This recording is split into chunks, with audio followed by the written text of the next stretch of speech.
Hello বন্ধুরা, শুভ সকাল। তোমরা সবাই কেমন আছো? আশা করি সবাই খুব ভালো আছো, সুস্থ আছো। আর আমিও খুব ভালো আছি। কোচবিহার জেলার ছোট্ট একটি গ্রাম থেকে আমি সুস্মিতা আবারও চলে আসলাম তোমাদের সামনে খুব সুন্দর একটি ভিডিও নিয়ে। এখন বাজে সকাল 8:30টার মতো।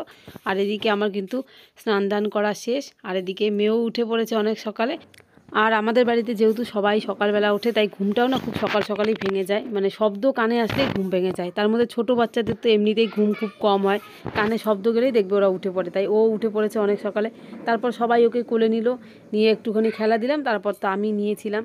তো তারপর আর কি আমার মা এসে ওকে নিল, আমি স্নান টান করে চলে আসলাম। তো এখন গিয়ে সকালের খাবার খাবো, চা। তারপর দেখি সকালের দিকে আমার কাকি এদিকে আবার রুটি করছে, তো রুটি সবজি এসব আর কি সকালের দিকে খাবো। তো তার আগে তোমাদের সাথে ভাবলাম যে একটুখানি ভিডিওটা শুরু করি, কারণ কালকে তো হঠাৎ করে বাপের বাড়িতে চলে এসেছি। তো তোমাদের সাথে শেয়ারও করা হয়নি। কথাই আছে না যে রাগ করে মানে কিছু করার আগে না 10বার ভাবা হয়তো ঠিক, তারপর আবার রাগ করে কিছু কাজ করার পর যাতে পস্তাতে না হয়। তো সেরকমই আর কি আমার অবস্থা। জানি না রাগের মাথায় কি, মাথার মধ্যে কি আর কি হঠাৎ করে হয়ে গেছে। তো তারপর আর কি খুব খারাপও লেগেছে, কিন্তু কি বলবো আর। তো যাই হোক, তো এসছি বাপের বাড়িতে, কয়েকদিন থাকবো। তো জানি না কবে যাব। তো যেদিন যাব তোমাদের সাথে তো সেদিন শেয়ার করবই ভিডিও।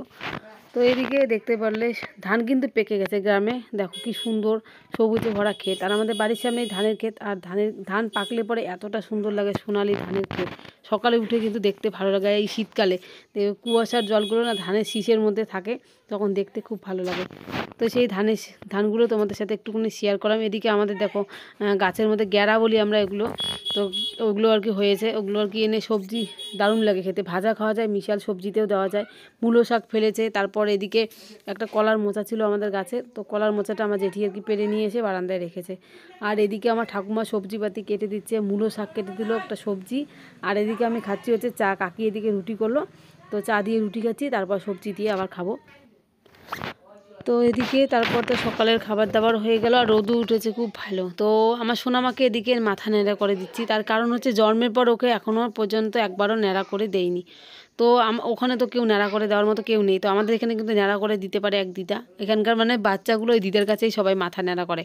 মাথা ন্যাড়া হোক বা চুল কাটা হোক, ছোটো ছোটো বাচ্চাগুলো কেটে দেয়। তো তারপর মা আর কি খবর দিয়ে এসছে মাথাটা ন্যাড়া করে দেওয়ার জন্য। মাথাটা ন্যাড়া করার পর এতটা ভালো হয়েছে, ওর মাথার মধ্যে যেন ঘায়ের মতো হয়ে গেছে আর কি। তো ওগুলো তো ছোটোবেলা পরিষ্কার করে দেওয়া হয়েছিল, কারণ জন্মের পর যেহেতু ভালো করে পরিষ্কার করে দেয় না মাথা। তো বাড়িতে আনার পর তো অনেক কিছু দিয়ে তোলা হয়েছিল আর কি। তো তারপরেও কিন্তু ওঠেনি, চুলের জন্য দেখা যায়নি যে জায়গাগুলো, ওই জায়গাগুলো না ঘায়ের মতো হয়েছে। তো মাথাটা ন্যাড়া করে অনেক ভালো হয়েছে আর কি। আর যেহেতু এখন অতটাও ঠান্ডা নেই, দেরি আছে ঠান্ডা পড়তে, 1 মাসের মধ্যে চুল হয়েও যাবে।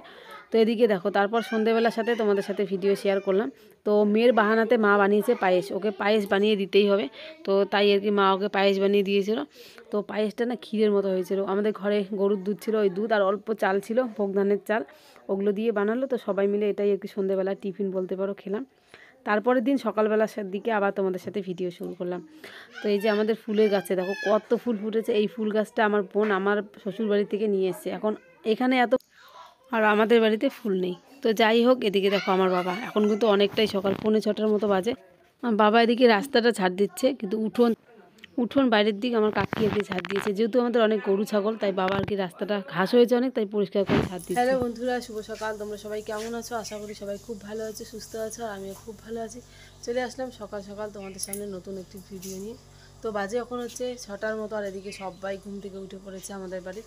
এরও আগে উঠেছে। আর আমাদের এদিকে বাসি কাজকর্ম প্রায় অর্ধেক, মানে ঝাড় ঠাড় দেওয়া হয়ে গেছে। আর ওদিকে বাইরে আমার বাবা ঝাড় দিচ্ছে, তোমাদের তো একটুখানি দেখালাম।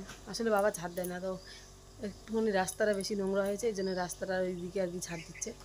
আর এদিকে এখন আমার জেঠি বাসনে যে মাজছে, আমাদের হয়তো অনেক লোক, এই যে বাসন মাজছে। আর এদিকে টেবিলটা আর কি মুছে নিচ্ছে। তো একজন একজন করে করে আর কি, এর জন্য তাড়াতাড়ি শেষ হয়ে যায়। তো চলো, এদিকে আমার মেয়েও অনেক সকালে উঠে পড়েছে, ওকে হাত মুখ ধুয়ে দিলাম, দিয়ে ক্রিম ট্রিম মেখে দিলাম। তো এখনও ঘুরছে আমার ঠাকুমার কোলে। তো এখন যে আমিও হাত মুখ ধুবো, কারণ টেপের জল চলে এসেছে। তো টেপের জলেই হাত মুখ ধুয়ে নেবো, আর স্নানও করে ফেলবো, দেখি বাসনগুলো মাজা হোক তারপর। তো চলো, তোমাদের সাথে পরে একবারে আবার দেখা হচ্ছে। তো এদিকে হাত মুখ ধুয়ে নিলাম, তারপর এসে মেয়ের খাবারটাকে বানালাম। ও খাওয়ার জন্য খুব কান্নাকাটি করছে। আর যেহেতু ও সকালে ঘুম থেকে উঠেই পটি করে, এই অভ্যাসটা ওর খুবই ভালো, ছোটোর থেকে, যখন থেকে জন্ম হয়েছে তখন থেকে আর কি। এখনও তো ছোটোই আছে।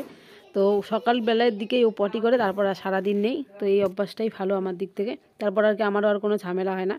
তো তার জন্য ওকে খাওয়ালাম আগে, তারপর আমরা আর কি খেলাম। তো এদিকে ঘরে আর কি আজকে খাওয়ার কিছু ছিল না বলতে গেলে, তো চা বিস্কুট এসবই খেলাম। মুড়ি ছিল, চানাচুর মুড়ি এসব খেলাম। তো চিড়েও নেই ঘরে, শেষ হয়ে গেছে। আর রুটি তো ভালো লাগে না রোজ দিন খেতে, তাই কাকি এদিকে চাল আর কি ভেজে নিচ্ছে। এই চালগুলো ভেজে তারপর গুঁড়ো করবে। তো দুধ যেহেতু আছে আমাদের ঘরে, দুধ কলা দিয়ে আর কি সকালে বলতে পারো সবাই এটাই খাবে। তো খেতে কিন্তু দারুণ লাগে চালের গুঁড়ো দুধ দিয়ে। তোমরা কারা কারা খাও জানি না। আগে না খুব এই চালের জিনিসটা খুব সবাই ভাজা করতো বাড়িতে, আমার এখনও মনে আছে। ছোটোবেলা আর কি দেখতাম সবার বাড়িতে চালের গুঁড়ো আর কি বানাতো এইভাবে, কিন্তু এখন খেতে পারে না সবাই, অনেকের অনেক রকম সমস্যা, এর জন্য আর কি খেতেও চায় না। কিন্তু খেতে কিন্তু ভালোই লাগে। আর আমার ঠাকুরদা আছে, ঠাকুমা আছে, যেহেতু সকালের দিকে এই খাবারগুলোই খায়, হালকা পাতলা খাবার, তাই বানিয়ে রাখে আর কি। আর এদিকে তারপরে সকালের খাওয়া দাওয়া হয়ে গেলো। আমি এদিকে আমার জেঠির সাথে করলাম হচ্ছে খাওয়ার টেবিলটা পরিষ্কার। খাওয়ার টেবিলটা অনেক নোংরা হয়ে গেছে, তো ভাইয়ের সাথে এটা খুলে আর কি পরিষ্কার করলাম। তারপর জেঠিও আসলো, তো একসাথে পরিষ্কার করলাম। করে তারপর আমি কিন্তু স্নানও করে ফেলেছি। তারপর চলে আসলাম এদিকে, এখন বাজে ওই 1টার একটুখানি বেশি হবে। তো খেতে বসে পড়লাম। রান্না হয়েছে ডাল, পনিরের তরকারি, মেয়ে যেহেতু নিরামিষ খায় তাই, আর সবজি, তার সাথে ছিল আলু ভাজা। এই ছিল আমাদের দুপুরের খাওয়া। তো কেমন লাগলো ভিডিওটা অবশ্যই জানিও কমেন্টে। তো এখানেই আজকের ভিডিওটা রাখলাম, কালকে আসবো নতুন একটা ভিডিও নিয়ে। তোমার সবাই খুব ভালো থেকো, সুস্থ থেকো। আর কেমন লেগেছে ভিডিওটা অবশ্যই লাইক করে দিও, আর কমেন্ট করতে কেউ ভুলো না। পারলে সাবস্ক্রাইব করে আমার পাশে থেকো।